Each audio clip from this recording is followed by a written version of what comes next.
What the devil really wants when you fall into lust. Watch this video to avoid the devil's trap of lust. The devil really doesn't care so much about making men fall into lust, and that may be kind of a surprising statement to a lot of people, but if you fall into lust, there's always repentance. Christ gave us the gift of repentance, and so we can live out our repentance more fully. The demon knows that. So the demons, what they really want is not to make men fall into lust, but to fall into despair. And that's the shame that we want to conquer. They want to make us fall into despair so that we stop seeking Christ altogether. We really want to avoid that. Number two, we need to understand that Christ could take lust away from a man like that. But the reason he doesn't is the same as with all the passions, is because the struggle is our salvation. And actually learning to properly battle against lust, men will learn the spiritual life. They'll learn how to pray in a way that they never would have otherwise. They'll learn how to fast. They'll learn how to do prostrations, how to read the scriptures. They're going to learn to become better, more fulfilled men because of this struggle. And so this struggle will become a teacher. There's a quote that I want to add to the book. I haven't put it in there because I haven't found the proper source yet, but it comes from St. Ambrose of Optina.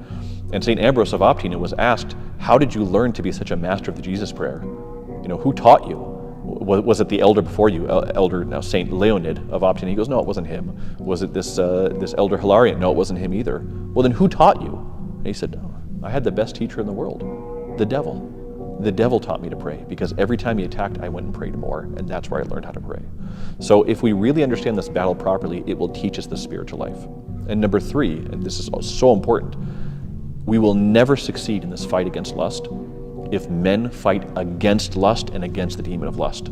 In doing so, all you do is get into a conversation with him, and guess what? He is much smarter, much more experienced than you in the fight. He's going to make you fall. What you have to do is want something more than you want lust. You have to fight for a purity that you want more. You have to fight for Christ. You have to fight for the spiritual life. You have to fight for all these things, for your family.